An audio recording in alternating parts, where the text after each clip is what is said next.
కూటమి ప్రభుత్వం ఇచ్చిన హామీలో మరొక హామీని అనౌన్స్ చేస్తూ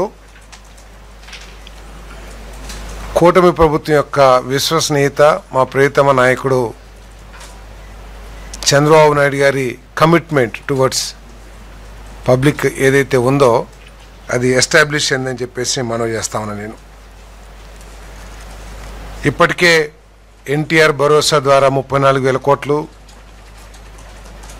తల్లికి వందనం 10,091 కోట్లు, అదేవిధంగా రైతు భరోసా కానివ్వండి, దీపం కానివ్వండి, దీపం 2 కానివ్వండి, అన్న క్యాంటీన్లు కానివ్వండి, ఇవన్నీ కూడా అమలు చేస్తూ వచ్చాం. మరి మరో హామీ ఏదైతే మహిళలకు ఉచిత బస్సు ఏదైతే ఉందో దాన్ని ఈ నెల 15వ తారీఖు నుంచి ప్రారంభించబోతున్నామని చెప్పేసి చెప్పడానికి సంతోషిస్తున్నామని చెప్పేసి మనం చేస్తాను. ఎన్నికల్లో ఇచ్చిన హామీ మేరకు మహిళల సాధికారిత, మహిళల అభివృద్ధి, అన్ని రంగాల్లో కూడా మహిళల భాగస్వామ్యం ఉండాలనే లక్ష్యంతో వారికి మేలు చేకూరే విధంగా వారి ఉద్యోగ అవకాశాల కోసం కానివ్వండి, లేదు వారి విద్యా అవకాశాల కోసం కానివ్వండి, ఇంకా అనేక అవసరాల కోసం ఈ బస్సుల్ని ఉపయోగించుకోవటానికి వారికి వీలుగా ఉంటుంది. ప్రభుత్వం అనేక ఆర్థిక ఒడిదుడుకులు, ఆర్థిక సమస్యలు ఎదుర్కొంటున్నా కూడా చంద్రబాబు నాయుడు గారి నాయకత్వంలోని ఈ కూటమి ప్రభుత్వం హామీలన్నింటినీ కూడా అమలు చేస్తుందని చెప్పేసి నేను మనవి చేస్తున్నాను. మరి ఈ ఉచిత బస్సు పథకానికి ముఖ్యమంత్రి గారు స్త్రీ శక్తి అని చెప్పేసి నామకరణం కూడా చేయటం జరిగిందని చెప్పేసి మనం చేస్తాను. దాన్ని క్యాబినెట్ ఆమోదించడం కూడా జరిగింది. ఈ పథకం పేరు స్త్రీ శక్తి. మొన్నటి వరకు కూడా వార్తలు చాలా వచ్చినాయి. ఏదో జిల్లాల వరకే ఈ ఉచిత బస్సుని ఇస్తారు, జిల్లాలో మాత్రమే మహిళలు ప్రయాణం చేయడానికి ఉచితంగా అవకాశాలు కల్పిస్తారని చెప్పేసి. మరి ఈ వార్తల నేపథ్యంలో ఇటీవల గ్రూప్ ఆఫ్ మినిస్టర్స్ కానివ్వండి, ఎవరైతే ఈ పథకాన్ని చేశారో లోకేష్ గారు, మా ప్రియతమ యువనేత లోకేష్ గారి చొరవతో ఈ పథకాన్ని రాష్ట్రం మొత్తం కూడా అమలు చేయడానికి నిర్ణయం తీసుకున్నారని చెప్పేసి కూడా నేను మనవి చేస్తాను. ఈ పథకం ద్వారా ప్రభుత్వానికి 1942 కోట్ల రూపాయలు, నెలకి 122 కోట్ల రూపాయలు భారం పడుతుందని చెప్పేసి కూడా నేను ఈ సందర్భంగా తెలియజేస్తున్నాను. మరి దాదాపు 75% బస్సుల్లో ఏపీఎస్ఆర్టీసీ రవాణా చేస్తున్న దాదాపు 11,200 బస్సుల్లో దాదాపు 11,449 బస్సుల్లో 8,456 బస్సుల్లో ఈ ఉచిత బస్సు పథకం అనేది అమలు కాబోతుందని చెప్పేసి కూడా ఈ సందర్భంగా తెలియజేస్తాను. మరి ఇటువంటి పథకం దేశంలో కేవలం ఢిల్లీ, పంజాబ్, తమిళనాడు, కర్ణాటక, తెలంగాణలో మాత్రమే మరి ఈ పథకం అమలవుతుంది. వారికంటే కూడా మెరుగైన పథకంగా మన ఈ స్త్రీ శక్తిని రూపుదిద్దడం జరిగిందని చెప్పేసి కూడా నేను మనవి చేస్తాను. నేను దాదాపు సంవత్సరానికి 142 లక్షల మంది మహిళలు ఈ పథకాన్ని వినియోగించుకునే అవకాశం కూడా ఉంటుందని చెప్పేసి ఈ సందర్భంగా నేను తెలియజేస్తాను. నేను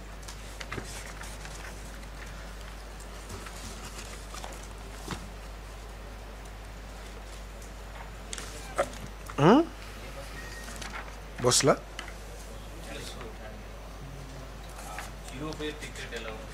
0 ఫేర్ టికెట్ కూడా కావాలా? అది ఎక్కడో పడిపోయినట్టుంది. అది లేదు, పడిపోయింది. నేను ఇస్తాను, మళ్ళీ చూపిస్తాను. బస్సులు చెప్తాను.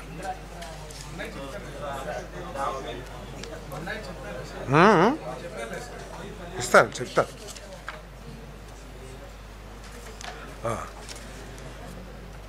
Palle Velugu, ultra Palle Velugu, city ordinary, metro express and express services ఈ బస్సుల్లో వీరికి అవకాశం ఉంటుందని చెప్పేసి నేను మనవి చేస్తాను. అన్ని డిస్ట్రిక్ట్లో కూడా ఈ పథకం కవర్ అవుతుంది.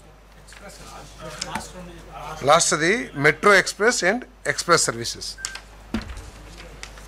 దీని మూలంగా ప్రతి ఫ్యామిలీకి కూడా నెలకి 800 నుంచి 1000 రూపాయలు సేవ్ అవుతుందని చెప్పేసి కూడా ఒక ఎస్టిమేషన్.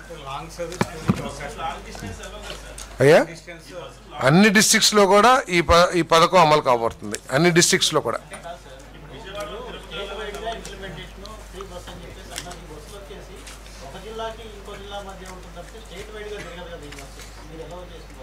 ఒక్క నిమిషం అది చెప్తాను నేను.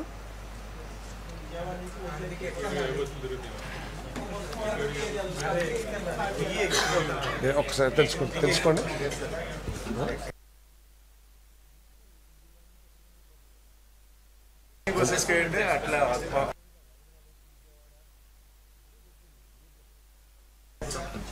ఎస్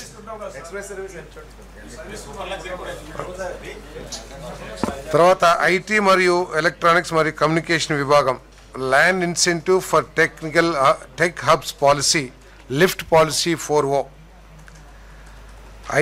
ఐటీఈస్ జీసీసీల ఏర్పాటుకు అవకాశాలు కల్పించడం కోసం ఉద్దేశించిన పాలసీ ఇది.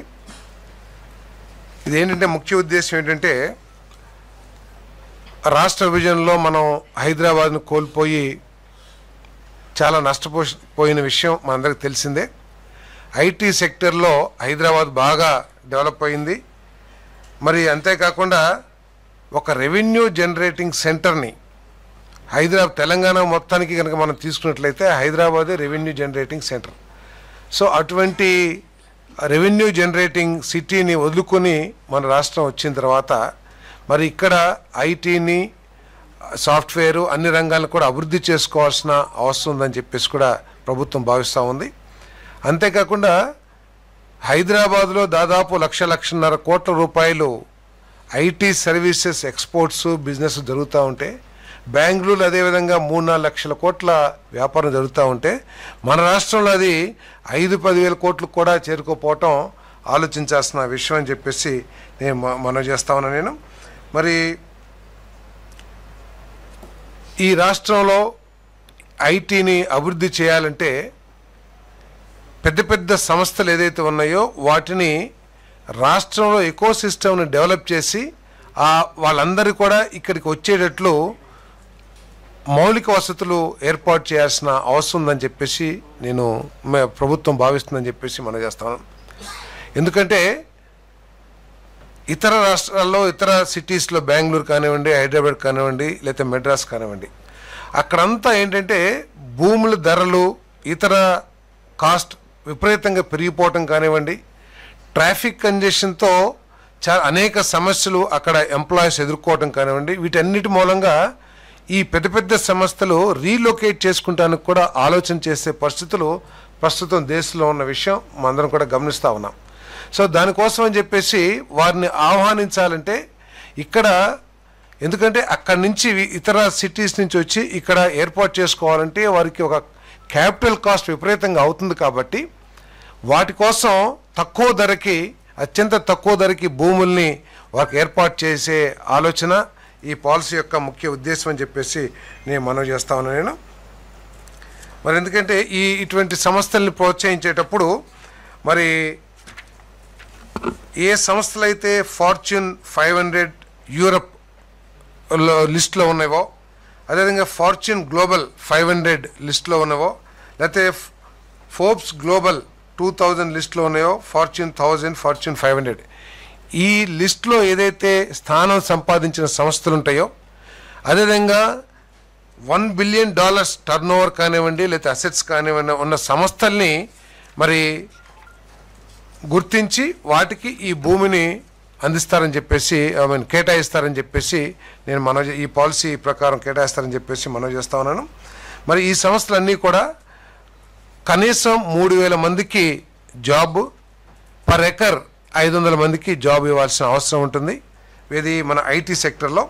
అదే జీసీసీలో అయితే 2,000 మందికి ఉద్యోగాలు, 500 మందికి ఎకరానికి 500 మంది మినిమం. ఎన్ని ఎకరాలు తీసుకుంటే 500 మందికి ఉద్యోగ అవకాశాలు కల్పించాలి. మొత్తం మీద మినిమం 3,000 ఐటీకి, 2,000 జీసీసీకి ఏర్పాటు చేయాల్సిన అవసరం ఉంటుందని చెప్పేసి నేను మనవి చేస్తాను.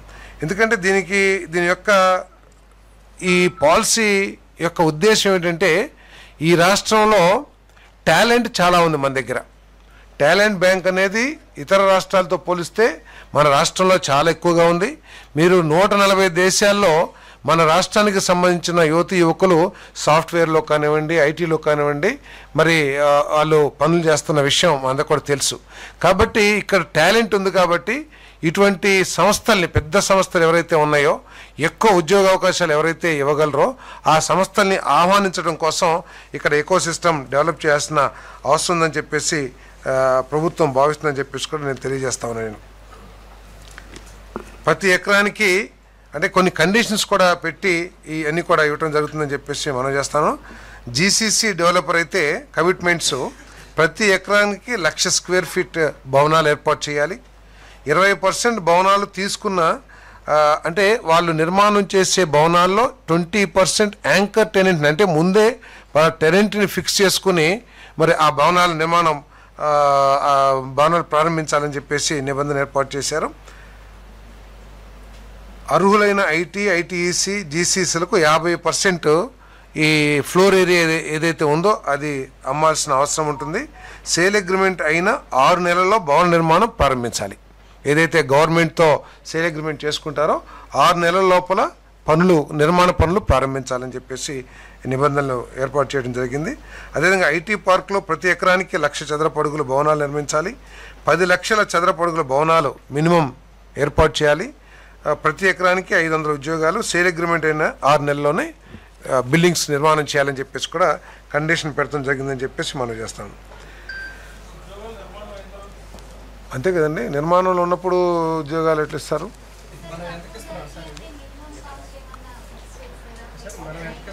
అయ్యా ఎకరమా? లీజు కాదు, ఫస్ట్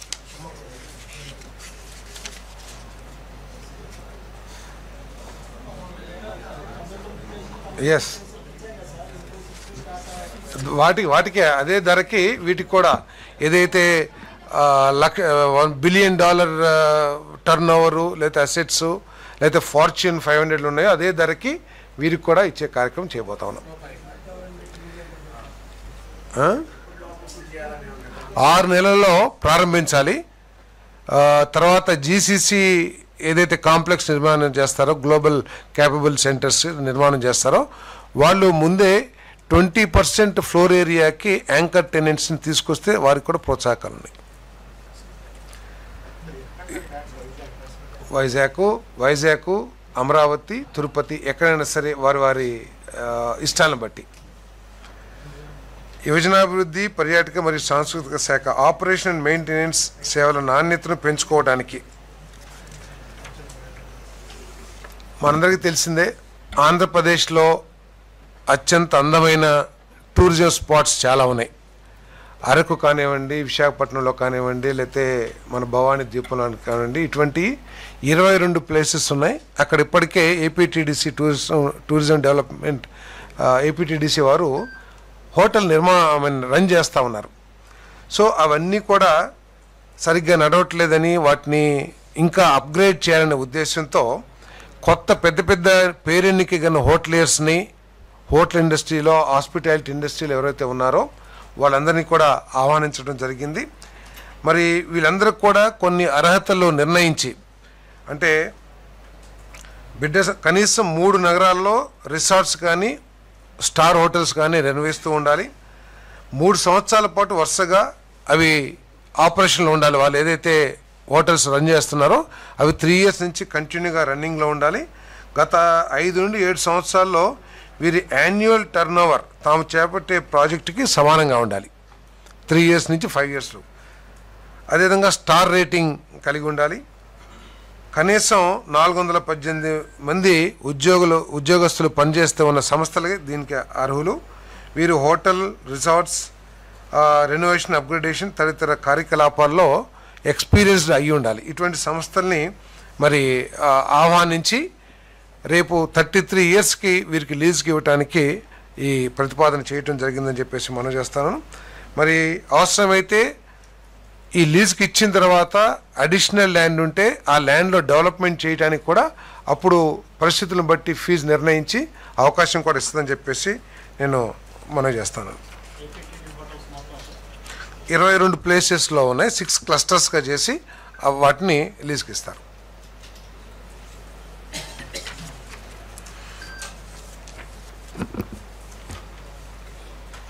ఈ లీజ్కి ఇవ్వటం కోసం ఇప్పటికే ప్రీ బిడ్ మీటింగ్ కూడా నిర్వహించడం జరిగింది. చాలా సంస్థలు ఆసక్తి కనబరిచినాయి. వారితో జరిగిన సమావేశాల మినిట్స్ని బట్టి ఆర్ఎఫ్పి తయారు చేయడం జరిగింది. ఆ ఆర్ఎఫ్పికి క్యాబినెట్ ఆమోదానికి పెట్టడం, క్యాబినెట్ ఆమోదించడం జరిగిందని చెప్పేసి మనం చేస్తాను. ఆర్ఎఫ్పికి అవసరమైతే ఆ టెండర్ సమయంలో చిన్న మోడిఫికేషన్ చేసుకుంటానికి కూడా అవకాశం కల్పించే విధంగా క్యాబినెట్ ఆమోదించిందని చెప్పేసి నేను మనం చేస్తాను. Vaishnavi infra ventures and resorts limited Tirupati గ్రామీణ ప్రాంతంలోని పేరూరు గ్రామంలో ఏపీటీఏ 24.68 ఎకరాస్ భూమికి బదులు టీటీడీకి చెందిన 25 ఎకరాల భూమిని ఇచ్చే ప్రతిపాదన కూడా ఆమోదం తెలియజేయడం జరిగిందని చెప్పేసి మనం చేస్తాను.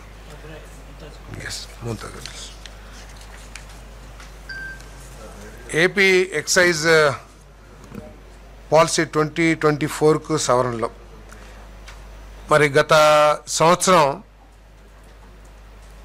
ఈ గవర్నమెంట్ రన్ చేసిన షాపుల ప్లేస్లో ప్రైవేట్ షాపులన్నింటినీ కూడా నియమించడం జరిగింది. దాదాపు 3736 షాపుల్ని ఇవ్వడం జరిగింది. దానికి అదనంగా 373 బలహీన వర్గాలు టాడీ ట్యాపర్స్ కూడా కేటాయించడం జరిగింది. అప్పట్లో పాలసీ ప్రకారం పర్మిట్ రూమ్స్కి దాంట్లో వెసులుబాటు కల్పించలేదు. తర్వాత పక్క రాష్ట్రాల్లో ఉన్న ఎక్సైజ్ పాలసీ కానివ్వండి, మళ్ళీ తర్వాత గ్రూప్ ఆఫ్ మినిస్టర్స్ చేసిన రికమెండేషన్స్ ప్రకారం కానివ్వండి, అదేవిధంగా ఈ మద్యాన్ని బహిరంగ ప్రదేశాల్లో సేవించటం, దానికి సంబంధించి దాదాపు 2.7 లక్షల కేసులు పోలీసు వారు లా అండ్ ఆర్డర్ సమస్య తలెత్తితే 2.7 లక్షల కేసులు ఫైల్ చేయటం కానీ ఇవన్నిటిని చూసి వాటి దృష్ట్యా మరి ఈ పర్మిట్ రూమ్లుకి పర్మిషన్ ఇవ్వాలని చెప్పేసి పాలసీ అమెండ్మెంట్ చేయటం కోసం ఏదైతే ప్రతిపాదన వచ్చిందో ఆ ప్రతిపాదన క్యాబినెట్ ఆమోదించడం జరిగిందని చెప్పేసి మనం చేస్తాను. మరి అన్ని A4 షాపులకు పర్మిట్ రూమ్ లైసెన్స్లు జారీ చేయబడుతుంది. దీనికి లైసెన్స్ ఫీజు 5 లక్షల రూపాయలు. వీటిలో కిచెన్కి అనుమతి లేదు. గరిష్టంగా 1000 స్క్వేర్ ఫీట్ రూమ్ మాత్రం ఉండే విధంగా ఈ పాలసీని మాడిఫై చేయడం జరిగిందని చెప్పేసి మనం చేస్తాం. Andhra Pradesh power development company limited APPDCL chairman అభ్యర్థన మేరకు కంపెనీ క్లిష్టమైన ఆర్థిక పరిస్థితిని పరిగణలోకి తీసుకుని SBI UBI 900 కోట్ల ప్రభుత్వ హామీని అందించడానికి ఆమోదం కోరుతూ ప్రపోజల్ పెట్టడం జరిగింది. ఆ ప్రపోజల్ని క్యాబినెట్ ఆమోదం చేయడం జరిగిందని చెప్పేసి కూడా ఈ సందర్భంగా తెలియజేస్తాను.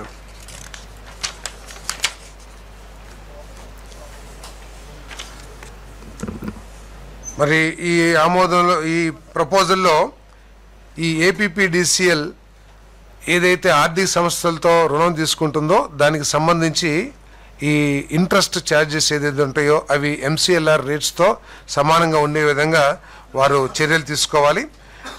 రుణ వ్యవధి కాలానికి మొత్తానికి కూడా స్టేట్ గవర్నమెంట్ గ్యారంటీ ఇస్తుందని చెప్పేసి తెలియజేస్తున్నాను. మరి అసలు ప్లస్ వడ్డీకి కలిపి గ్యారంటీ ఇవ్వబడుతుందని చెప్పేసి కూడా ఈ సందర్భంగా నేను తెలియజేస్తాను. మరి APPDCL ద్వారా రుణ సంస్థకు ఏదైతే రీపేమెంట్స్ చేయాలో వారి ఓన్ జనరేషన్ నుంచే ఈ అప్పు చెల్లించబడుతుందని చెప్పేసి కూడా ఈ సందర్భంగా తెలియజేస్తాను. మరి గ్యారంటీ ఇచ్చిన మొత్తంపై APPDCL 2% హామీ కమిషన్ కూడా చెల్లించాలని చెప్పేసి కూడా ఈ ప్రపోజల్ తెలియజేస్తుందని చెప్పేసి మనం చేస్తాను. మరి మీ అందరికీ తెలిసిందే, చంద్రబాబు నాయుడు గారి ప్రభుత్వం బలహీన వర్గాల సంక్షేమం పట్ల ప్రత్యేకమైన శ్రద్ధ వహిస్తున్న విషయం మనందరికీ తెలిసిందే. ఇప్పటికే బలహీన వర్గాల సంక్షేమం కోసం అనేక కార్యక్రమాలు చేశాం. దాదాపు 47,500 కోట్ల రూపాయలని మరి కేటాయించడం కూడా బలహీన వర్గాల సంక్షేమం కోసం కేటాయించడం కూడా జరిగింది.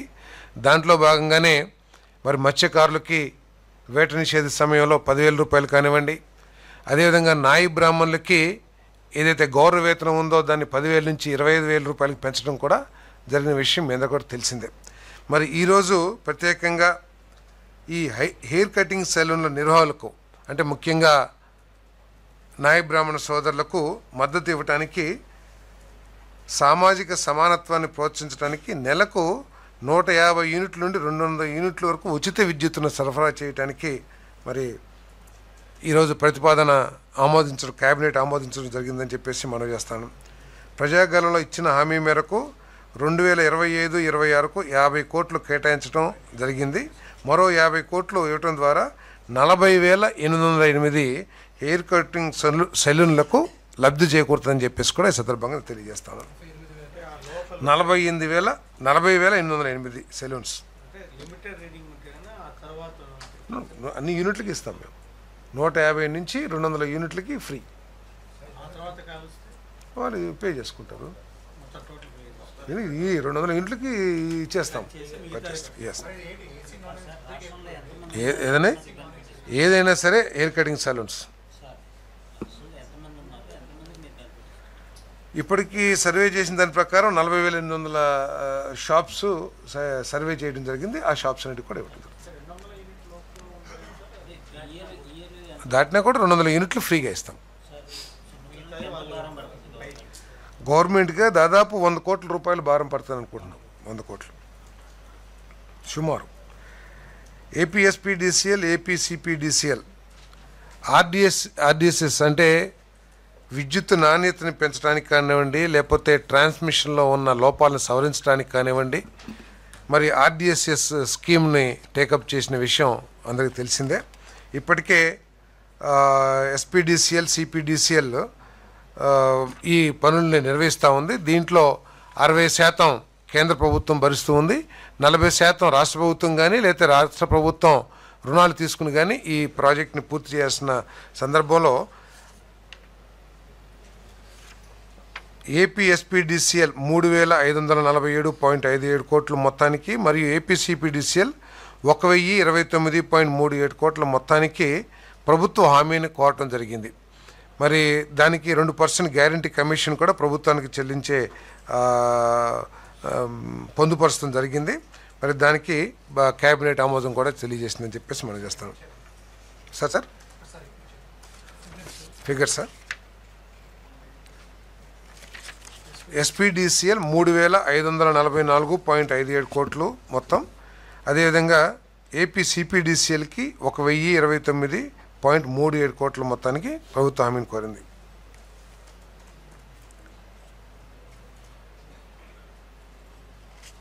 అంటే ఆర్డిఎస్ఎస్ ప్రాజెక్ట్ని టైమ్లీ పూర్తి చేయడానికి, అంటే ఆల్రెడీ ప్రారంభించింది కొంత లోన్ తీసుకుని ఆ ప్రాజెక్టులు ఫుల్ షేప్లో కంప్లీట్ అంటే ఫేజెస్ ఉంటాయి కదా, అన్ని రూపాల్లో ఆ ప్రాజెక్ట్ని కంప్లీట్ చేయడానికి ఈ రుణం అవసరమైంది. ఈ రుణానికి అంటే 40% ఆఫ్ ది ప్రాజెక్ట్ కాస్టే, 60% కేంద్ర ప్రభుత్వం భరిస్తుంది, 40% రాష్ట్ర ప్రభుత్వం. దానికి పిఎఫ్సి నుంచి లోన్ తీసుకుంటానికి స్టేట్ గవర్నమెంట్ ఇస్తుందని చెప్పేసి మనం చేస్తాను. అదేవిధంగా పాఠశాల విద్యకు సంబంధించి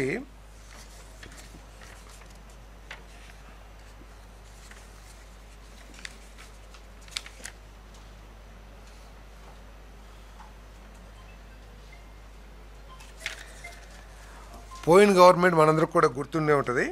2020, 21, 22లో దాదాపు 4,731 పాఠశాలని రీస్ట్రక్చర్ చేస్తూ 3 నుంచి 5వ తరగతి విద్యార్థుల్ని ఆ స్కూల్స్ నుంచి తీసేసి, అంటే ప్రైమరీ స్కూల్స్ నుంచి తీసేసి దగ్గరలో కిలోమీటర్ పైబడి కూడా ఉన్న హై స్కూల్స్కి అటాచ్ చేసిన విషయం మనకు తెలిసిందే.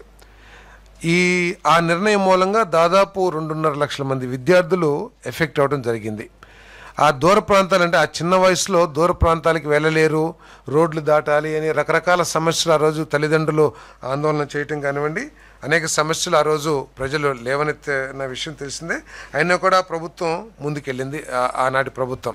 మరి దాని మూలంగా ఏమైందంటే డ్రాప్ అవుట్స్ బాగా పెరిగిపోవటం కానివ్వండి, మరి అనుకోకుండా 2,43,000 మంది 3,000 మంది 2.5 లక్షల మంది విద్యార్థులు పెరగటం మూలంగా టీచర్స్ మీద కూడా భారం పడటం జరిగింది. ఎందుకంటే ఇంతమంది స్టూడెంట్స్ పెరిగినప్పుడు హై స్కూల్స్లో టీచర్స్ని పెంచాలనే ఆలోచన పెంచకపోవటం కానివ్వండి చేయటం మూలంగా ఆ రోజు కొంత ఎడ్యుకేషన్కి ఇబ్బంది పడిన పరిస్థితులు మనందరికీ తెలిసిందే.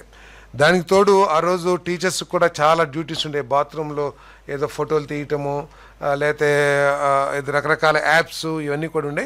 అటన్నిటి మూలంగా కూడా ఉపాధ్యాయులు ఒక ఆందోళనకర పరిస్థితులు ఆ రోజు వచ్చిన విషయం అందరికీ తెలిసిందే. మరి దాన్ని దృష్టిలో పెట్టుకుని మరి అన్ని స్టేక్ హోల్డర్స్ అంటే టీచర్స్ యూనియన్స్తో కానివ్వండి, లేకపోతే పేరెంట్స్తో కానివ్వండి, మరి చర్చించి దాంట్లో మార్పులు చేయటానికి, డ్రాప్అవుట్ని తగ్గించడానికి, అదేవిధంగా టీచర్స్ పని భారాన్ని తగ్గించడానికి టీచర్స్ రెగ్యులరైజేషన్ అంటే కొన్ని స్కూల్స్లోనేమో ఎక్కువ మంది టీచర్లు ఉంటారు, స్టూడెంట్స్ తక్కువ ఉంటారు, కొన్ని చోట్ల స్టూడెంట్స్ ఎక్కువ మంది ఉండి టీచర్స్ తక్కువ ఉంటారు. వీటన్నిటిని కూడా రేషనలైజేషన్ చేసి మరి వీళ్ళందరికీ అనుగుణంగా ఉండే విధంగా అందరి యూనియన్స్ని ఒప్పించి మరి ప్రభుత్వ హెచ్ఓడి పూల్ నుండి మిగిలి పోస్టులను ఉపయోగించి నిబంధనలు సవరించి అదనపు ఆర్థిక భారం లేకుండా సవరించిన నిబంధనలు అమలు చేసి బదిలీలు మరియు పదోన్నతులు. ఈ మధ్య మామూలుగా ఏంటంటే మీ అందరికి కూడా తెలుసు, టీచర్స్ ట్రాన్స్ఫర్స్ అయిపోగానే చాలా ఎలిగేషన్స్, చాలా ఆందోళనలు, ప్రభుత్వం మీద ప్రభుత్వం మీద విమర్శలు కానివ్వండి, లేకపోతే మినిస్టర్లు చేశారు, ఎమ్మెల్యేలు చేశారు, రకరకాల కామెంట్స్ మనం చూస్తూ ఉండేవాళ్ళం. కానీ ఈసారి అటువంటి సమస్యలు ఏమీ లేకోకుండా పూర్తిగా ఎక్కువగా మోతాదులో ఆమోదయోగ్యంగా ట్రాన్స్ఫర్స్ చేయటం జరిగిందని చెప్పేసి మనం చేస్తాను. మరి పాఠశాల విద్యను బలోపేతం చేయటం కోసం జీవో 117 పాఠశాలను పునర్నిర్మించడం మరియు ఉపాధ్యాయుల విస్తరణను హేతుబద్ధీకరించడం, కొత్త పాఠశాల నమూనాలను ప్రవేశపెట్టడం, ఆర్టీఈ నియమాలను సవరించడం, నమోదు ఆధారంగా సిబ్బందిని తిరిగి విభజించడం, మిగులు పోస్టులను మార్చడం, కొత్త పోస్టులను సృష్టించడం, ఇవన్నీ కూడా ఈ జీవోస్ ఏదైతే ఇచ్చారో దానికి ఈరోజు క్యాబినెట్ ఆమోదం ముద్ర వేసిందని చెప్పేసి కూడా ఈ సందర్భంగా నేను తెలియజేస్తాను.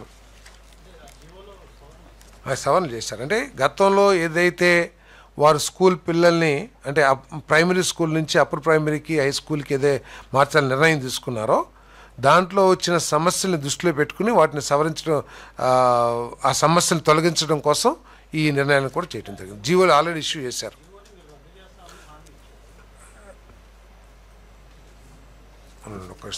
జీవో 117. సో దాంట్లో ఉన్న సమస్యలన్నింటినీ కూడా ఈ స్టేక్ హోల్డర్స్ చర్చించి సవరించడం జరిగింది. చేస్తూ ఒకసారి జీవో నెంబర్లు కూడా చెప్తాను నేను, చూడండి ఒకసారి. 117 అప్పటిది, అది ప్రాబ్లం. అది మనం కొత్త జీవోస్ ఇష్యూ చేసాము.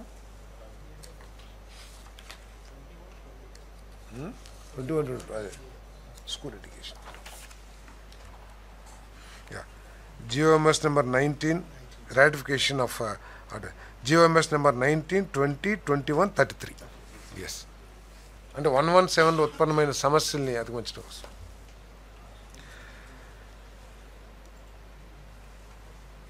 సమాచార పౌర సంబంధాల విభాగం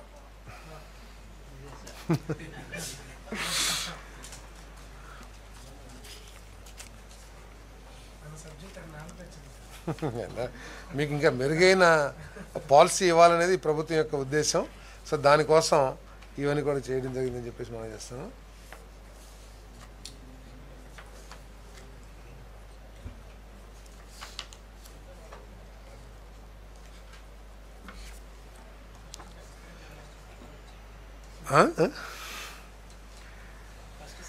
Andhra Pradesh state media accreditation rules 2025.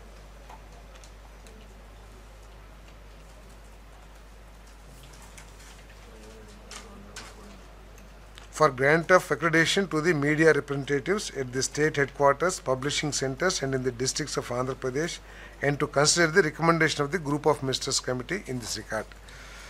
So gata ప్రభుత్వం 2021లో అనుకుంటాను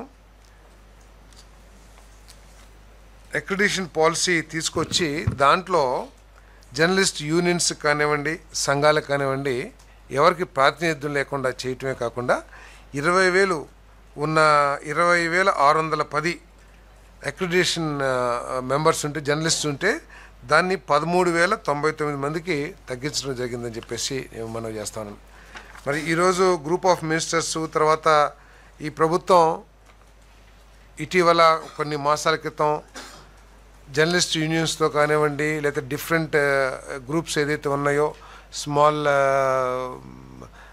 పేపర్స్ కానివ్వండి, లేకపోతే వీళ్ళందరితో కూడా చర్చించి అందరికీ ఆమోదయోగ్యమైన ఒక పాలసీని తీసుకురావాలనే ప్రయత్నంలో భాగంగా ఈరోజు ఈ పాలసీని తీసుకొచ్చడం జరిగిందని చెప్పేసి మనం చేస్తాం. దీంట్లో మరి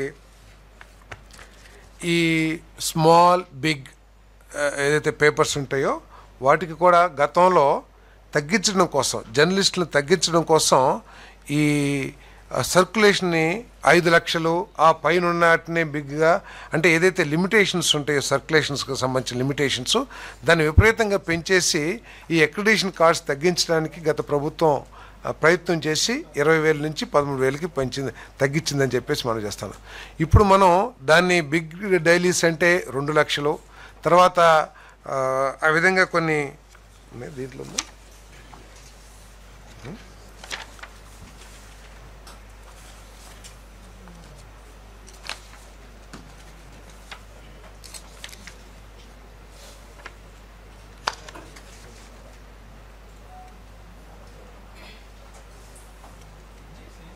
వాటన్నిటినీ కూడా ఈ కేటగిరీస్ ఏదైతే ఉన్నాయో ఆ సర్క్యులేషన్ని తగ్గించి ఎక్కువ మంది జర్నలిస్టులకి అక్రిడిటేషన్ కార్డ్స్ లభించే విధంగా ఈ ప్రభుత్వం ఈ పాలసీని తీసుకొచ్చిందని చెప్పేసి నేను మనవి చేస్తాను.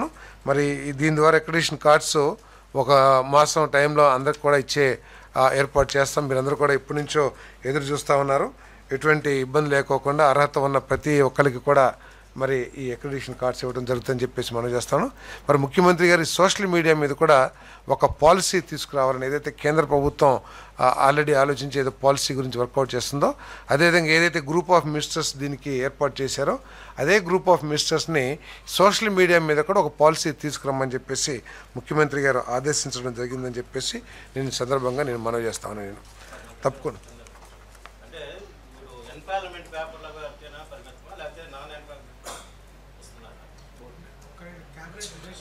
అన్నీ ఇచ్చిన తర్వాత చెప్తాను నేను.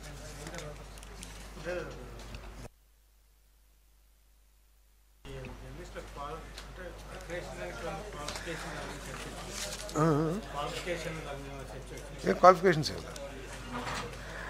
Communist Party of India Maoist దాని అనుబంధ సంస్థలపై నిషేధం పొడిగింపు ప్రతిపాదన ఏదైతే ఉందో దాన్ని కేబినెట్ ఆమోదించడం జరిగింది. ఇది ప్రతి సంవత్సరం కూడా ఏదైతే రాడికల్ యూత్ లీగ్, RYL, రైతు కూలీ సంఘం, రాడికల్ స్టూడెంట్స్ యూనియన్ వీళ్ళంతా కూడా సమాజంలో కొంత లా అండ్ ఆర్డర్ ప్రాబ్లం సృష్టిస్తున్నారనే ఉద్దేశం కానివ్వండి, వీటన్నిటిని దృష్టిలో పెట్టుకుని దీన్ని మరొక సంవత్సరం నిషేధాన్ని పొడిగించడానికి చేసిన ప్రతిపాదనని ఆమోదించడం జరిగిందని చెప్పేసి మనం చేస్తాను నేను.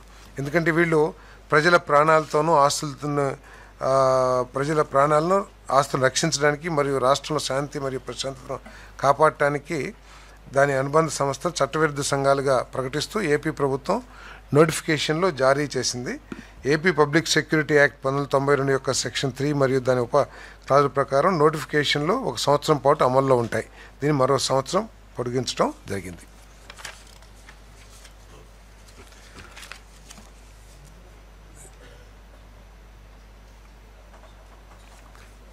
GOMS 133 ఫైనాన్స్ విభాగం 17/8/2018 ద్వారా జారీ చేయబడిన ఆదేశాల ప్రకారం Puttaparthi judicial first class magistrate court, మోవా judicial first class magistrate court, అదనపు జూనియర్ సివిల్ జడ్జి గన్నవరం, గాజువాకలోని 8th అదనపు chief metropolitan magistrate court, Tirupati court వీటికి అడిషనల్ పబ్లిక్ ప్రాసిక్యూటర్స్ని అపాయింట్ చేయడానికి ఏదైతే ప్రపోజల్ పెట్టారో దాన్ని అసిస్టెంట్ పబ్లిక్ ప్రాసిక్యూటర్ ప్రతిపాదనని ఆమోదించడం జరిగిందని చెప్పేసి మనం చేస్తాను.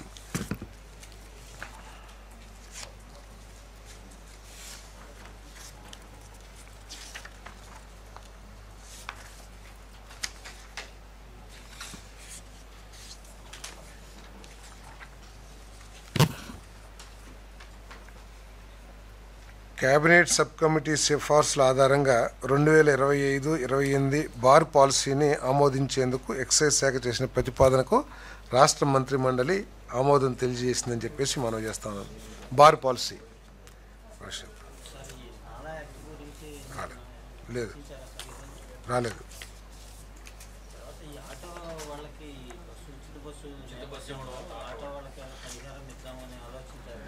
అంటే ఆలోచన మినిస్టర్స్ని కూడా దీని మీద చర్చించమని చెప్పేసి, అదేవిధంగా ఆటో డిపార్ట్మెంట్ యూనియన్స్ ఏదైతే ఉంటాయో వాళ్ళతో కూడా ఇంటరాక్ట్ అయ్యి ఒక ఆలోచించామని చెప్పేసి ముఖ్యమంత్రి గారు చెప్పడం జరిగింది.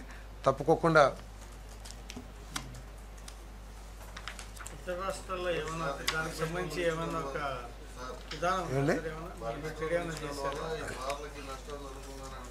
చెప్తాను అదే దానికోసం ఆ పాలసీ తీస్తున్నాను నేను. ఏమండి సార్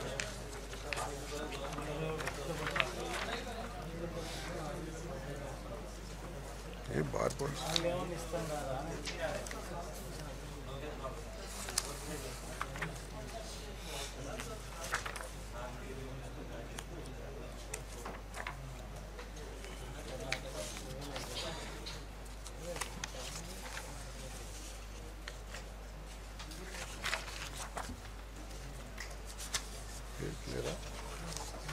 బార్ పాలసీ ఇప్పుడే చెప్తాను నేను. అవును,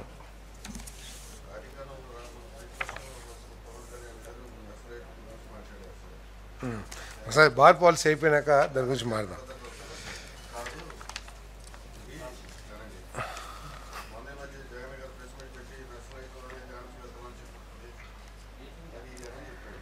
సార్ ఇది అయిపోయానండి, చెప్తాను నేను. గత ప్రభుత్వం ఇచ్చిన బార్ పాలసీ ఏదైతే ఉందో అది 31 ఆగస్టుకి ఎక్స్పైర్ కాబోతా ఉంది. మరి ఇప్పుడు దీన్ని పొడిగించటమా లేకపోతే కొత్త పాలసీ తీసుకురావటమా అనే ఆలోచన చేసినప్పుడు, మరి గత పాలసీ ప్రకారం ఇప్పుడు బార్లు కొంత ఇబ్బందికర పరిస్థితులు ఎదుర్కొంటున్నాయి. అదే కంటిన్యూ చేసినట్లయితే 50 నుంచి 60% బార్లు మళ్ళీ కంటిన్యూ చేసే పరిస్థితులు లేవు. కారణం ఏంటంటే ఇంతకుముందు ప్రభుత్వం గవర్నమెంట్ షాపుల్ని నిర్వహించడం కానివ్వండి, లేకపోతే ఆ షాపులు నిర్వహించడానికి ఏదైతే సమయం బిజినెస్ అవర్స్ ఏదైతే ఉందో దాని మూలంగా కానివ్వండి, దాంతోపాటు ఆ గవర్నమెంట్ షాపులు పెట్టిన లొకేషన్స్ ఆధారంగా కానివ్వండి, గత ప్రభుత్వంలో బార్లు కొంత పాజిటివ్ బిజినెస్ని చేయటం జరిగింది. కానీ ఇప్పుడు ఏదైతే పాలసీ మార్చిందో ఈ ప్రభుత్వం, అంటే గవర్నమెంట్ షాపుల స్థానంలో ప్రైవేట్ షాపులను తీసుకురావటం మూలంగా ఈ బార్లకి కొంత ఇబ్బందికర పరిస్థితులు వచ్చినాయని చెప్పేసి మరి సమాచారం ఉంది. దాన్ని దృష్టిలో పెట్టుకుని కొత్త పాలసీ తీసుకురావాలని చెప్పేసి మరి ప్రభుత్వం ఏదైతే ఎక్సైజ్ డిపార్ట్మెంట్ ప్రపోజల్ పెట్టిందో దాన్ని ఆమోదించడం జరిగిందని చెప్పేసి నేను మనవి చేస్తాను. అంతేకాకుండా గతంలో ఏంటంటే ఈ కార్టెల్ సిస్టమ్ ఉండటం మూలంగా వేస్తేనేమో చాలా తక్కువ కొటేషన్ వేయటం, అంటే ఒకే ప్రాంతంలో ఒక షాప్కి ఒక బార్కి 50 లక్షలు వేస్తే ఒక బార్కి 1,80,00,000 వేయటం, ఇటువంటి పరిస్థితులన్నిటి మూలంగా కూడా ఇప్పటికే దాదాపు 44 బార్లు వారి బిజినెస్ని కంటిన్యూ చేస్తానికి లైసెన్స్ ఫీజు పే చేయకోకుండా దాన్ని బిజినెస్ని ఆపేసుకుంటాం కూడా జరిగిందని చెప్పేసి నేను మనవి చేస్తాను. మరి పక్క రాష్ట్రాల్లో ఈ విధానాన్ని బార్ పాలసీలు ఏ విధంగా ఉన్నాయి వాటన్నిటిని కూడా పరిశీలించి మరి లాట్స్ ద్వారా అంటే లాటరీ ద్వారా ఈ సెలక్షన్ చేయాలని చెప్పేసి నిర్ణయించడం జరిగిందని చెప్పేసి మనం చేస్తాను. అది కూడా ఏదో సింగిల్ అప్లికేషన్ వస్తే లాటరీ తీయకుండా మినిమం 4 అప్లికేషన్స్ వస్తే మాత్రమే లాటరీ తీయాలని చెప్పేసి కూడా నిర్ణయించడం జరిగిందని చెప్పేసి నేను మనవి చేస్తాను. మరి దాంతోపాటు పక్క రాష్ట్రాల్లో ఏ విధంగా ఈ బిజినెస్ అవర్స్ ఉంది వాటన్నిటిని కూడా మరి పరిశీలించడం జరిగిందని చెప్పేసి నేను మనవి చేస్తాను. దీంట్లో ఈ పాలసీని ఫ్రేమ్ చేయటంలో ఈ కల్లుగీత కార్మికుల టాడీ ట్యాపర్స్ ఎవరైతే ఉంటారో వాళ్ళ సంక్షేమం కోసం కానివ్వండి, లేదా వాళ్ళ హక్కులు కాపాడతానికి కూడా ఏ విధంగా అయితే షాప్స్లో వారికి 10% షాప్స్ రిజర్వ్ చేశారో బార్లలో కూడా వారికి 50% ఫీజుతో షాపులు కూడా రిజర్వేషన్ చేయడం జరిగిందని చెప్పేసి నేను మనవి చేస్తాను. మొత్తం 840 షాపులు, మొత్తం 840 షాపుల్ని టెండర్లు మన ఆఫర్స్ పిలవటం జరుగుతుందని చెప్పేసి మనం చేస్తాం. 840 బార్స్ దాంట్లో 10% గీత కులాలకి రిజర్వేషన్ చేయటం కూడా జరుగుతుందని చెప్పేసి మనం చేస్తాను. ఈ షాపులన్నింటినీ కూడా మన లాటరీ ద్వారా నిర్ణయించడం కూడా జరుగుతుందని చెప్పేసి మనం చేస్తాను. తర్వాత ముందే రెస్టారెంట్ ఉండాలి అనే ప్రీ కండిషన్ ఎవరు లేదు. ఎవరైనా సరే కొత్త వాళ్ళైనా సరే వచ్చి ఈ ఈ లాటరీలో పార్టిసిపేట్ చేస్తానికి అవకాశం ఉంటుంది. ఈ లైసెన్స్ 1/9/2025 నుంచి 31/8/2028 వరకు వ్యాలిడిటీ ఉంటుందని చెప్పేసి మనం చేస్తాను. మరి లైసెన్స్ ఫీజు 50,000 పాపులేషన్ దాటిన ప్రాంత లెస్ అంటే 50,000 సమానం కానీ 50,000 కంటే తక్కువ ఉన్న ప్రాంతాలకి 35 లక్షలు, మరి 50,000 కంటే ఎక్కువ 5 లక్షల కంటే తక్కువ పాపులేషన్ ఉన్న ప్రాంతాలకి 55 లక్షలు, అదేవిధంగా 5 లక్షలకు పైన ఉన్న పాపులేషన్కి 75 లక్షలు ఫీజుగా లైసెన్స్ ఫీజుగా నిర్ణయించడం జరిగింది. ప్రతి సంవత్సరం 10% year on year licence fee కూడా పెంచడం జరుగుతుందని చెప్పేసి కూడా మనం చేస్తాను. గీత కులాలకి ఈ ఫీజులో 50% మాత్రమే ఫీజు చెల్లిస్తే సరిపోతుంది. తర్వాత ఈ లైసెన్స్ ఫీజుని గతంలో ఒకేసారి కట్టాల్సిన పరిస్థితి ఉండేది.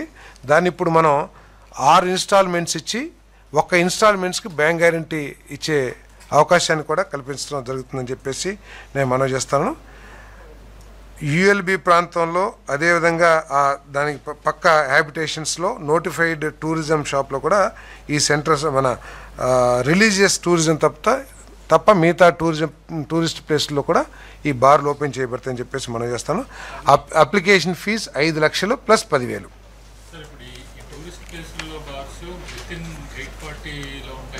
840 మొత్తం షాప్స్ 840. ఎస్. తర్వాత బిజినెస్ అవర్స్ని కూడా అదే ఇందాక చెప్పాను, పక్క రాష్ట్రాల్లో కూడా బిజినెస్ అవర్స్ ఏ విధంగా ఉంది అని పరిశీలించడం జరిగిందని చెప్పేసి, మరి ఈ కొత్త పాలసీ ప్రకారం 10 నుంచి 12 వరకు కూడా పెట్టాలని చెప్పేసి 10 నుంచి 11 రాత్రి PM 10 AM నుంచి 11 PM. ఎందుకంటే పక్క రాష్ట్రాలు చూస్తే తెలంగాణలోనేమో 10 to 10 AM to 12 PM ఉంది. ఆ వీకెండ్ అయితే 1 AM దాకా కూడా ఉంది. 10 AM నుంచి 1 AM వరకు కూడా, అంటే అర్ధరాత్రి 1 గంట దాకా కూడా ఉంది. అదేవిధంగా కర్ణాటకలో కూడా Karnataka bar time extend up to 1 AM, 10 నుంచి 1 AM దాకా, అంటే మిడ్ నైట్ 1 AM దాకా కూడా ఉంది. సో వీటన్నిటిని పరిశీలించి మన రాష్ట్రంలో ఈ పాలసీ ప్రకారం 10 AM to 11 PM, వీకెండ్స్ ఏం లేదు, 1 అవర్ మాత్రం ఫుడ్, ఎందుకంటే భోజనం చేస్తూ ఉంటారు కాబట్టి 1 అవర్ గ్రేస్ పీరియడ్ లాగా ఇవ్వటం కూడా జరిగిందని చెప్పేసి మనం చేస్తాను. ఆల్ బ్రాండ్స్ ఎక్సెప్ట్ 99 రూపీస్ ఏదైతే ఉందో లిక్కరు, అది తప్ప మిగతా బ్రాండ్స్ అన్నింటిని కూడా అందుబాటులో ఉంటాయని చెప్పేసి మనం చేస్తాను. Bar licence may purchase liquor beer at the sale price shop and may pay additional. అంటే ఈ షాప్లకి ఏదైతే మద్యాన్ని సరఫరా చేస్తారో అదే ధరలకి మన డిపోస్ దగ్గర ఈ బార్లు కూడా మద్యాన్ని కొనుక్కోవచ్చు. అడిషనల్ ఏదైతే ఎక్సైజ్ ట్యాక్స్ ఏదైతే ఉంటుందో ARET, దాన్ని బ్యాంక్ గ్యారంటీ ద్వారా కూడా స్పెసిఫైడ్ టైంలో పే చేస్తానికి కూడా అవకాశం కల్పించడం జరిగిందని చెప్పేసి మనం చేస్తాను. పెంచాలి, ARET ఉంది ఏమన్నా మద్యాన్ని తగ్గించడానికి అడిషనల్ రిటైల్ ఎక్సైజ్ ట్యాక్స్ ఏమండి తగ్గించాలని లక్ష్యం. ఏది అవకాశం కల్పించడానికండి. ఇంతకుముందు 12 దాకా, ఇప్పుడు పక్క రాష్ట్రాలు అసలు అయితే 5 దాకానే పెట్టండి. అసలు ఎందుకు గంట పెట్టేసి తీసేస్తే పోతుంది కదా. దానికి కాదు కదా, ఒక ప్రభుత్వం ఒక నిర్ణయం తీసుకునేటప్పుడు పక్క రాష్ట్రాల్లో ఎటువంటి పాలసీస్ ఉన్నాయి, గత ప్రభుత్వాల వైఫల్యాలు ఏమిటి, వాటన్నిటినీ పరిగణలోకి తీసుకుని ఒక మంచి పాలసీ తీసుకురావడానికి ఆలోచన చేసింది. సో 10 గంటల నుంచి 11 గంటల దాకా పెట్టారు. గత ప్రభుత్వం కూడా అదే సమయం పెట్టింది, 10 నుంచి 11 వరకే గత ప్రభుత్వంలో కూడా. కానీ గత ప్రభుత్వంలో గవర్నమెంట్ షాపులనేమో 10 నుంచి 9 దాకా పెట్టింది, ఈ షాపులు మాత్రం 11 దాకా పెట్టింది బార్లని. లాటరీ డేట్ ఇచ్చినట్లేదు చెప్తాను. అవి మాత్రం ఓపెన్ లైసెన్స్ అండి. స్టార్ హోటల్స్ వాళ్ళకి కావాలంటే తీసుకోవచ్చు, ఈ 840లో రావు, వీటికి సంబంధం లేదు. ఎయిర్పోర్ట్స్లో కూడా ఎయిర్పోర్ట్ అథారిటీ కనుక రికమెండ్ చేస్తే ఎయిర్పోర్ట్లో కూడా బార్లు పెట్టుకోవడానికి ఆ ఎయిర్పోర్ట్ ఆపరేటర్ కనుక అప్లై చేస్తే అక్కడ కూడా ఉంటుంది, ఎక్సెప్ట్ తిరుపతి ఎయిర్పోర్ట్. ఎవరైనా పాల్గొవచ్చు.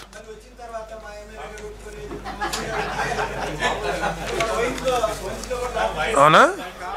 వైన్స్లో ఎక్కడైనా సరే ఎమ్మెల్యే ఒప్పుకోలేదని చెప్పేసి అప్లికేషన్ ఇవ్వకుండా ఎవరున్నారా? ప్రతి షాపుకు కూడా దాదాపు 20-30 అప్లికేషన్లు వచ్చిన విషయాన్ని మీరు గుర్తుంచుకోవాలి. ప్రతి అత్యంత అప్లికేషన్స్ వచ్చిన రాష్ట్రం ఈ రాష్ట్రమే. ఒకవేళ అదే బెదిరింపు ఉంటే షాప్కి ఒక అప్లికేషన్ 2 అప్లికేషన్లు వచ్చాయి. అట్లా రాలేదు కదా. ఏది మీరు అట్లా అనలేదు కదా. అందరూ అప్లికేషన్ వేసుకోవచ్చా లేదా అని అడిగారు. అందరూ అట్లా వారు అడిగిన ప్రశ్న ఏంటి? అందరు వేసుకోవచ్చా లేకపోతే ఎమ్మెల్యేలు చెప్పిన వాళ్ళే వేసుకోవాలని అడిగారు. అందరు వేసుకోవచ్చు. మీరు అడిగింది అదే. అందరు వేసుకున్న తర్వాత లాటరీలో ఎవరికి వస్తే వాళ్ళు పెట్టుకుంటారు. అందరు పెట్టుకున్నారు. నువ్వు ఎక్కడైనా ఒక షాప్ చూపించని పెట్టుకోలేదని చాలా షాపులు పెట్టారు.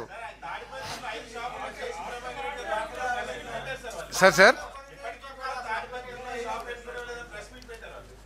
ఎవరెవరు ఎక్కడ సార్? రాష్ట్రంలో 3600 షాపులు 3700 షాపులు పెట్టాం.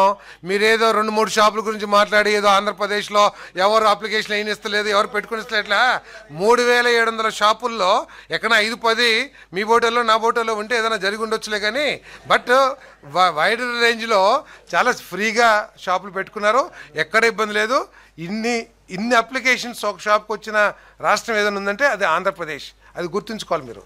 అత్యంత అప్లికేషన్స్ వచ్చిన రాష్ట్రం కూడా ఇదే. రేపు బార్లకు కూడా అదేవిధంగా లైసెన్స్ వస్తాయి. మీకు ఎక్కడికన్నా అటువంటి కంప్లైంట్ ఏదైనా ఉంటే ప్రభుత్వం ఇంటర్ఫియర్ అయ్యి తప్పకుండా అక్కడ షాపులు పెట్టిస్తుంది, కూడా బార్లు కూడా పెట్టిస్తుందని చెప్పేసి మీకు చెప్తా ఉన్నాం. చేసుకోవచ్చు అండి. అంటే మహిళలకి ఏమైనా ఇవ్వకూడదని ఏమైనా ఉందా రూలు? మీకు తెలిసి డబ్బులు ఎక్కువ వేస్తున్నారా?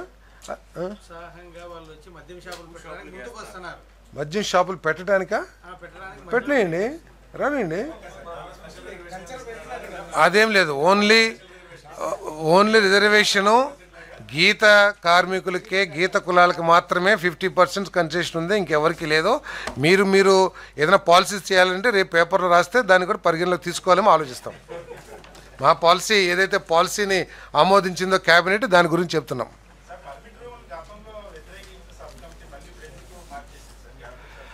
అంటే దాదాపు ఒక్క సంవత్సరంలోనే 2.7 లక్షల కేసులు నమోదైనాయి. ఓపెన్ ఏరియాస్లో తాగుతాం మూలంగా మంచిదండి. కేసులు ఏదో మన విషపూరితమైన మద్యం మీదో లేకపోతే ఇల్లిసిట్ లిక్కర్ మీదో కాదు నేను చెప్పేది. బహిరంగ ప్రదేశాల్లో తాగుతూ సమాజానికి, పెడస్ట్రియన్స్కి ఇబ్బంది కలిగించే పరిస్థితుల్లో నమోదైన కేసుల గురించి నేను చెప్తా ఉన్నాను. రూమ్లో కూర్చున్నారు. బహిరంగ ప్రదేశం ఎట్లయిద్ది అంటే రూమ్ కూడా బహిరంగ ప్రదేశమేనా? కాదండి. షాప్కి ఆనుకుని ఒక రూమ్ కడితే అది బహిరంగ ప్రదేశం అయితే చెప్పండి మీరు. ఏదైనా అంటే తాగితేనే నేరాల సంఖ్య పెరిగిద్దని మీ ఆలోచన అయితే అది వేరుగా ఆలోచిద్దాం మనం. అది ఎప్పుడు ఉంది, గతంలో ఉంది, ఇప్పుడు ఉంది, ఎప్పుడు ఉంటుంది కూడా. అది కరెక్టేనండి, కాదని అంటలే నేను. ఒకవేళ అటువంటివి ఉంటే వాటిని ఏ విధంగా నివారించాలని ఆలోచించాలి. ఆ నివారణలో ఇదొక భాగం. ఏది? ఈ రూమ్స్ ఏదైతే పర్మిట్ రూమ్స్ ఉన్నాయో దాన్ని కొంచెం తగ్గించడానికి. ఇప్పుడు రోడ్డు మీద కూర్చుని తాగి లేదా కార్ల మీద బ్యానెట్ల మీద కూర్చుని తాగి వెళ్ళే వాళ్ళని, వచ్చే వాళ్ళని ఇబ్బంది పెట్టే పరిస్థితులు, లేకపోతే ఇది దొరకట్లేదని గంజాయి తెచ్చుకుని తాగి ఊరిలో ఇబ్బంది పెట్టే పరిస్థితులను తగ్గించాలని ప్రభుత్వం యొక్క ప్రయత్నం. గంజాయి చాలా వరకు తగ్గింది. ఇప్పుడు మాదక ద్రవ్యాలు తగ్గినాయి. ఎందుకు? ఆ రోజు 150% రేట్లు పెంచేసేసి అది తాగలేక తక్కువ ధరకు వచ్చే గంజాయిని కానీ, తక్కువ ధరకు వచ్చే మాదక ద్రవ్యాలకి బానిసలైపోయిన యువకులను చూసాం. కాబట్టి అవన్నీ తగ్గించడానికి ప్రయత్నం చేస్తున్నాం. తగ్గిస్తానికి ఇప్పుడు మేమేమి మద్యపాన నిషేధం చేస్తామని చెప్పలేదు, మేము లేదా దశల వారీగా నిషేధం చేస్తామని చెప్పలేదు. బెటర్ పాలసీని తీసుకొస్తానికి మేము ప్రయత్నం చేస్తున్నాము. సో బహిరంగ ప్రదేశాల్లో మద్యం సేవించి సమాజానికి కానీ ప్రజలకి అసౌకర్యం కలిగించడానికి, నిరోధించడం కోసం ఈ పర్మిట్ రూమ్లో ఇష్టం జరిగిందని చెప్పేసి మనం చేస్తాం. సార్ అది సపరేట్గా ఇస్తాను. 2.7 లక్షలు అయితే ఈ మద్యం కేసులు వచ్చినాయి. దాంట్లో ఎన్నోనే నేను చెప్తాను. ఏమండి ఎలా తాగిస్తాయి? ఏ కేసులు తాగుతాయి? ఒకళ్ళు పెరిగితే కేసులు నమోదు చేస్తాం. అప్పుడు అంటే బయట తాగితే కాదు ఓపెన్ ప్లేస్లో తాగితే డ్రంక్ అండ్ డ్రైవ్ ఉండదా? ఓపెన్ ఏరియాలో తాగినా కూడా డ్రంక్ అండ్ డ్రైవ్ ఉంటుంది కదా.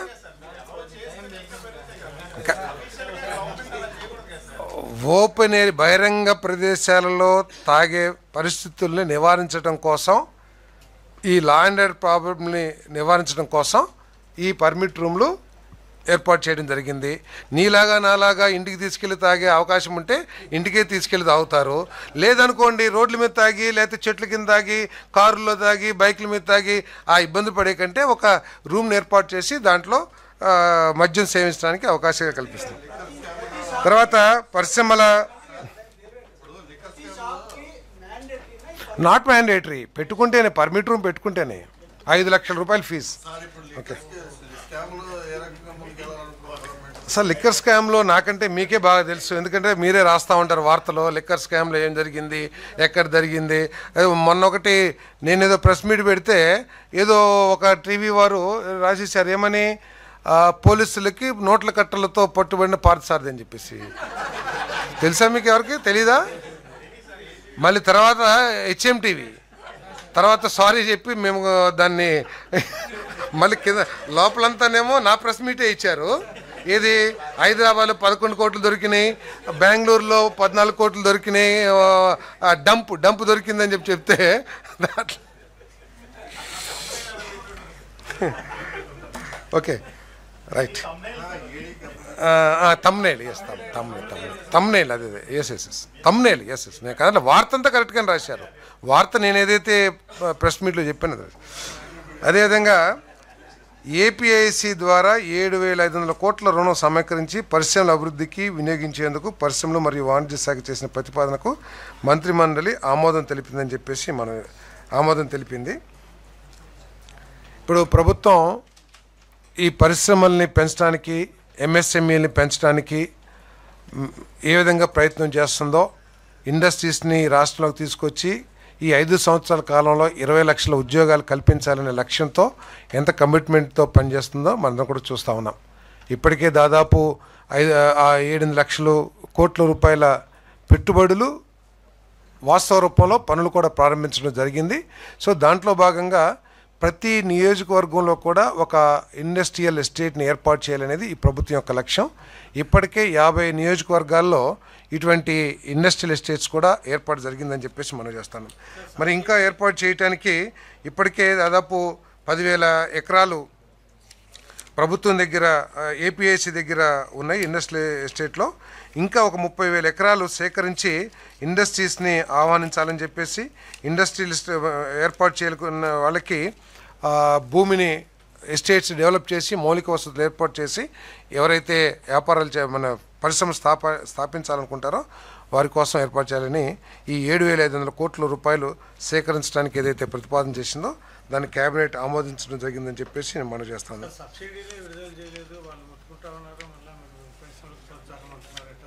ఏమండి అంటే సబ్సిడీ లోపల అట్లీస్ట్ మన భూమి ఇస్తే తప్పకుండా over period of time subsidies కూడా ఇస్తాం.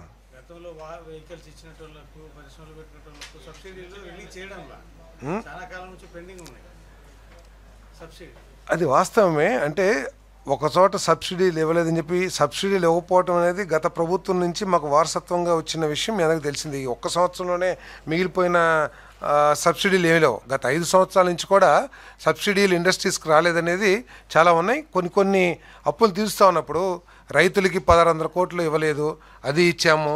ఫీజు రింబర్స్మెంట్ చాలామందికి బకాయిలు ఉన్నాయి, అవి ఇచ్చాము. ఇట్లాగే ఇన్సెంటివ్స్ కూడా ఇస్తాం. ఇన్సెంటివ్స్ గత ప్రభుత్వం వదిలేసి వెళ్ళింది, అది మేము కట్టాలి కదా, అందుకని ఇండస్ట్రీస్ రావద్దు అని చెప్పేసి ఆలోచన చేయడం తప్పు కదా. సో వసతులు ఏర్పాటు చేస్తే తప్పకుండా ఇండస్ట్రీస్ వస్తాయి. అదేవిధంగా ఐటీ కానీ ఇవన్నీ సెక్టర్స్ వస్తే మనకు ఉద్యోగ అవకాశాలు లభిస్తాయి. సో ఇది ఏమండి ఇంకో 2 ఇష్యూస్ ఉన్నాయి. ఇది అయిపోయిన తర్వాత చాలాసేపు మాట్లాడదాం మనం. సో ఈ 7,500 కోట్లు రుణాన్ని సేకరించడానికి ఒక SPVని తయారు చేసి ఈ 9-10 మాసాల్లో ఈ రుణాన్ని సేకరించాలని చెప్పేసి ఆలోచన చేస్తుందని చెప్పేసి నేను మనవి చేస్తా ఉన్నాను. మళ్ళీ రుణం శాంక్షన్ అయిన తర్వాత దాన్ని ఏ విధంగా ఖర్చు పెట్టాలి ఏంటి అనేది మళ్ళీ క్యాబినెట్కి కూడా ప్రపోజల్ పంపించడం జరుగుతుందని చెప్పేసి మనవి చేస్తాను. అదేవిధంగా ఏఎస్ఆర్ జిల్లాలో రామవరం మండలాన్ని 2 మండలాలుగా డీలిమిటేషన్ చేయడం విభజించడం జరిగింది. ఒక మండలం గుర్తేడు మండలం మరియు దిగువ రామవరంగా ఈ 2 మండలాలు విభజించడానికి ప్రాథమిక నోటిఫికేషన్ జారీ చేయడానికి రెవెన్యూ శాఖ చేసిన ప్రతిపాదన రాష్ట్ర మంత్రిమండలి ఆమోదం తెలిపింది. అదేవిధంగా చిత్తూరు జిల్లా శాంతిపురం మండలం తమ్మిగానిపల్లి గ్రామంలో ఎల్పిఎం నెంబర్ 646 మొదలైన వాటిలో 81.227 సెంట్ల ప్రభుత్వ భూమిని ఇండస్ట్రియల్ పార్క్ ఏర్పాటు కోసం చిత్తూరులోని ఏపీఐసి జోనల్ మేనేజర్కు ఉచితంగా బదిలీ చేయడానికి రెవెన్యూ శాఖ చేసిన ప్రతిపాదన కూడా ఆమోదించడం జరిగిందని చెప్పేసి నేను మనవి చేస్తా ఉన్నాను. మరిపోతే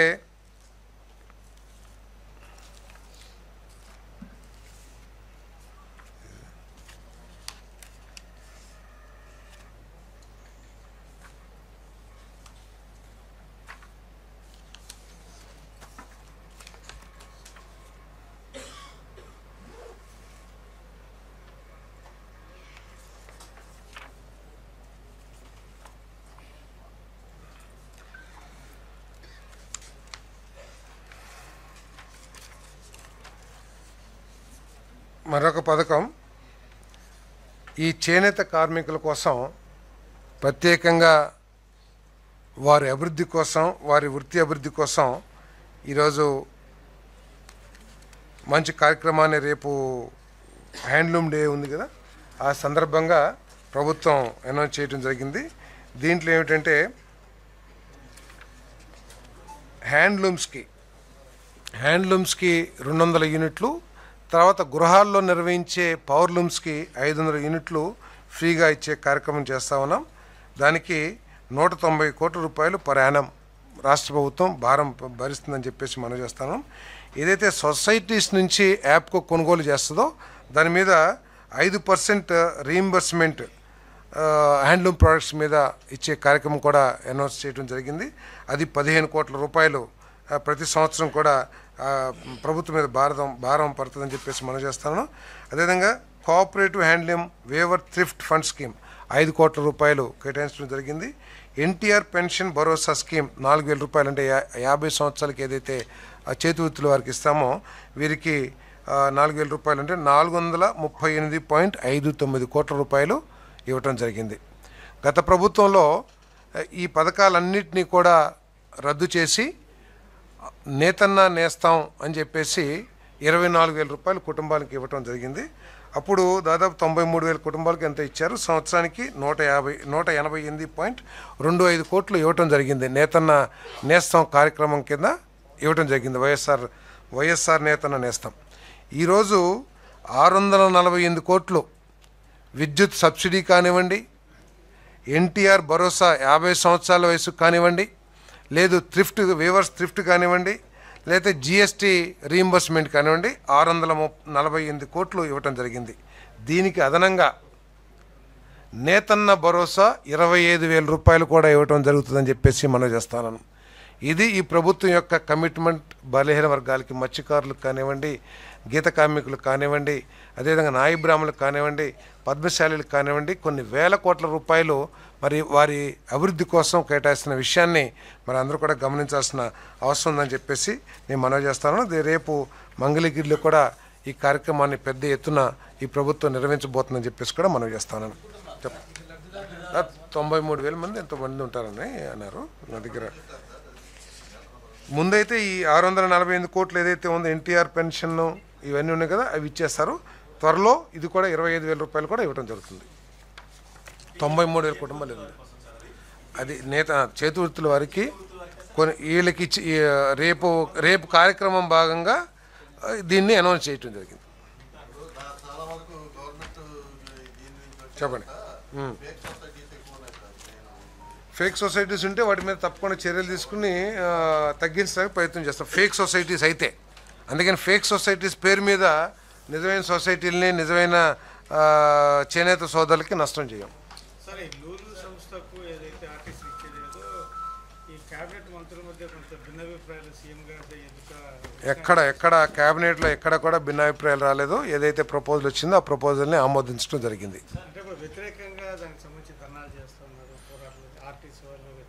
ఇప్పుడు తప్పుకోకుండా ఏ మంచి కార్యక్రమం తీసుకున్నా కూడా దాన్ని వ్యతిరేకించే వాళ్ళు కొంతమంది ఉంటారు. అది వాళ్ళ వృత్తిలో భాగంగా కానివ్వండి, లేకపోతే వారి పాలసీలో భాగంగా కానివ్వండి, కొన్ని మంచి నిర్ణయాలు కూడా వ్యతిరేకించడం వాళ్ళకి పరిపాటు అయి ఉంటుంది. ఆ విధంగా వ్యతిరేకించినా కూడా రాష్ట్రానికి మంచి జరుగుతుందా లేదా అనేది ఆలోచించాల్సిన అవసరం ఉంది. ఏ విధంగా అయితే పక్కన హైదరాబాదు, బెంగళూరు, చెన్నై రాష్ట్రాలు మన సిటీస్ ఉన్నాయో ఆ స్థాయికి మన రాష్ట్రంలో సిటీస్ కూడా పెంచాల్సిన బాధ్యత మన మీద ఉంది.